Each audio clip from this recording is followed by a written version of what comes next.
Hello, Capricorn, Sun, Moon, Rising, and Venus signs. Kamusta kayo? Sana po'y nasa mabuti kayong kalagayan. Welcome back po sa Star Tarot. Kung bago kayo dito, welcome din kayo. Thank you sa inyong support. I truly appreciate it. God bless you all.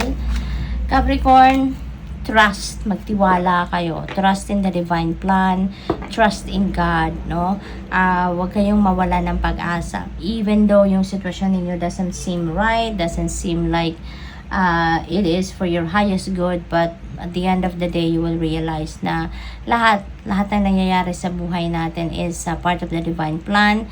That is part of our life's journey, no? Kaya magtiwala lang kayo, okay? Kahit hindi masyadong maganda ang mga nangyayari sa buhay ninyo sa ngayon, for some of you, magtiwala lang kayo dahil lahat is a process, 'di ba? Walang instant dito na maganda agad ang sitwasyon natin, no? Everything is a process, kaya kailangan lang ninyo na magtiwala, okay? What else? We have a no. Ayan, this is a definite no. Meron kayong i-reject or baka merong magre-reject sa inyong proposal, sa inyong sasabihin, or sa inyo mismo. So, depende sa inyong sitwasyon.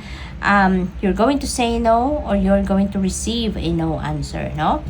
What else? We have forgiveness. Ayan, merong pagpapatawa dito, Capricorn. Maaring hihingi kayo ng tawad or baka sa inyo hihingi ng tawad ang kung sino man, ano?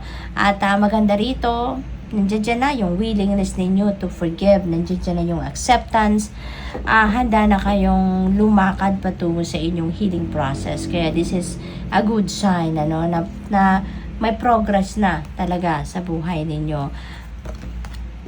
We have success. Ayan, wow, napakaganda. Kasi nga, matututo na kayong magpatawad, matututo na kayo ngayon magtanggapin ang mga pangyayari sa buhay ninyo at magkakaroon na ng kaluwagan ang inyong isipan at ang inyong dibdib sa ngayon. Kaya, you are going to be willing to forgive na, 'di ba?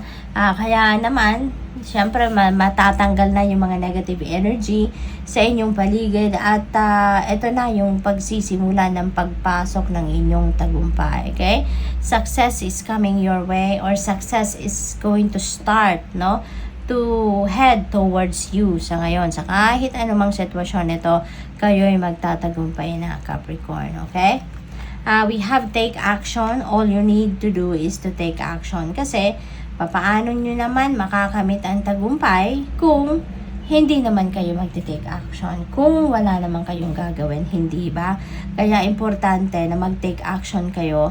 Kung meron kayong plano, kung ano man ang gusto ninyong gawin, magsimula na kayong mag-take action. Do something about it. Kasi, wala, kahit may plano kayo or kahit maganda ang plano ninyo, maganda ang ideas ninyo, it will remain to be like that kung hindi kayo gagawa ng paraan, diba? Para madala ninyo sa inyong realidad ang ano na yan, ang ideas nyo na yan or yung plano nyo na yan.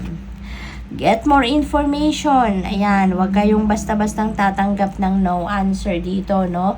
Kailangang handa kayo.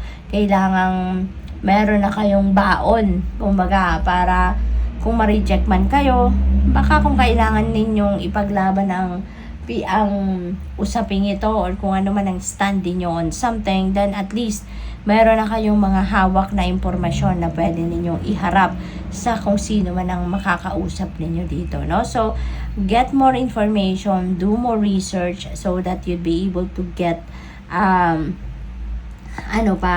mga facts, no, na ang tawag dito, maihahain ninyo dito sa usapang ito, okay? What else? We have no need to worry. Ayan, huwag kayong mag-alala na, Capricorn. You don't need to worry about anything. Kasi kung meron man kayong mga concerns, kung meron man kayong mga worries, hindi ninyo kailangang sarilinin yan. Hindi ninyo kailangang sa sarili ninyo yan, ano?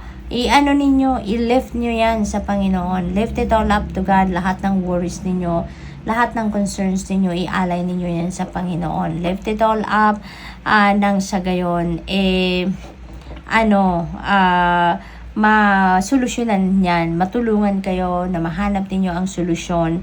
Kasi when you offer everything, no, to God, when you offer everything sa divine universe and the rest of your spirit team, mararamdaman ninyong gagaan ang inyong pakiramdam. Gagaan ang inyong magkakaroon kayo ng peace, no, na nandiyan dyan sa puso ninyo, at peace din, peace of mind din. Kaya kung ako sa'yo, Capricorn, susundin ko to. No, you don't need to worry, and instead lift it all up to the divine universe. Okay, ma-i-experience ninyo yung kagaanan sa dibdib, no, once na nilet go ninyo ang worry. What else? We have helpful people. Ayan. So, even sa paligid ninyo, no, maraming mga tao na handang tumulong sa iyo. You are blessed kasi you are surrounded with helpful people. You are surrounded with people na very supportive, laging willing na damayan ka ano man ang inyong sitwasyon, so you're blessed. Good luck. Thank you for watching. Love and light. Namaste.